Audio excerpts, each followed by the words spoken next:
Je voudrais dire quelque chose d'important. Ce que j'écris ici n'a qu'un seul but, honorer mon parcours, remercier ceux qui m'ont aidé et laisser une trace à mes enfants. Je ne partage pas ces souvenirs pour attirer l'attention de qui que ce soit, ni pour convaincre, ni pour impressionner. Je les partage parce que cette histoire, c'est la mienne, et que j'ai enfin décidé de la raconter. Je l'écris pour moi d'abord, pour reconnaître le chemin parcouru, pour me féliciter d'avoir survécu à ce que j'ai vécu, pour regarder d'où je suis parti et où je me tiens aujourd'hui. Je l'écris aussi pour vous, pour ceux qui se battent en silence, pour ceux qui ont peur de l'avenir, pour ceux qui pensent être trop petits, trop pauvres, pas assez chanceux. Et je l'écris pour mes enfants, et pour tous les jeunes qui veulent pas s'en sortir. Si un petit garçon pauvre, affamé, perdu dans Antananarivo, a pu avancer pas à pas, alors vous aussi vous pouvez. Voilà, maintenant, on peut commencer. Une femme au cœur d'or, Joséphine. Aujourd'hui, je vais vous parler d'une femme au cœur d'or. Elle s'appelle Sœur Joséphine. Aujourd'hui, je vais vous parler d'une femme au cœur d'or, elle s'appelle Sœur Joséphine. J'espère que vous avez tous passé un bon week-end. Moi, en tout cas, c'était incroyable. Entre les vieux amis retrouvés, les anciens camarades de classe qui m'ont écrit, les appels sur Messenger et WhatsApp, le week-end a été chargé, mais plein d'amour. Et j'ai quand même réussi à me reposer un peu, mais voilà, lundi arrive. Et soyons honnêtes, la motivation du lundi, ce n'est pas toujours gagné. Comme on dit chez nous, le ventre, lui, ne ment jamais. Quand il n'a rien, il parle tout seul. C'est pour ça qu'on se lève, qu'on travaille, parce que la vie ne nous laisse pas le choix. Et aujourd'hui, j'aimerais vous ramener avec moi plus de 30 ans en arrière. La réalité, pauvre mais debout. Vous connaissez déjà une partie de mon histoire. Nous étions très pauvres. Chez nous, il y avait juste un four à charbon, le fatapera, une marmite en aluminium, le villani, mais la vérité, c'est qu'on ne cuisinait presque jamais.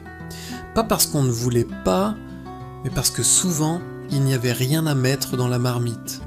Et là, vous allez me dire, mais comment vous faisiez pour vivre alors ? C'est une longue histoire, oui. Et ne vous inquiétez pas, on aura le temps de tout raconter, chaque morceau, chaque souvenir. Mais aujourd'hui, je veux vous parler d'une femme que je n'oublierai jamais.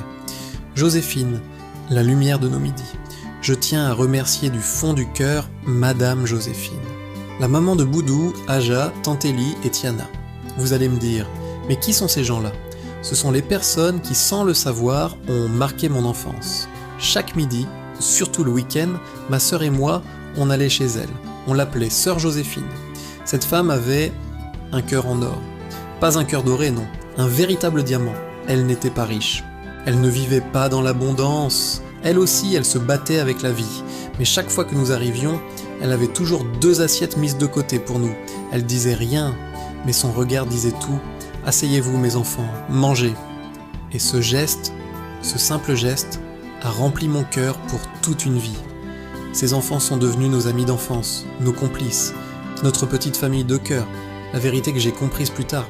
Je pense que si le paradis existe, et moi, je crois qu'il existe, alors je suis sûr qu'un jour elle aura une place tout en haut.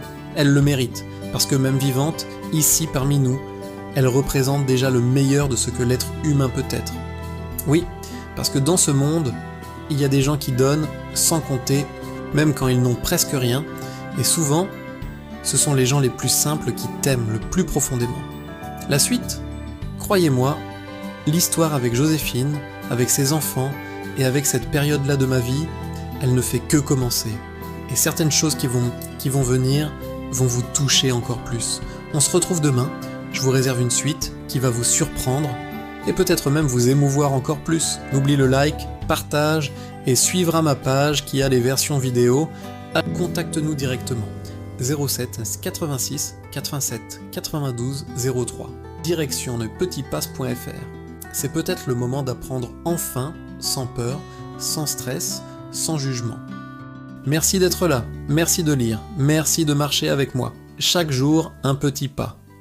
Petit pas.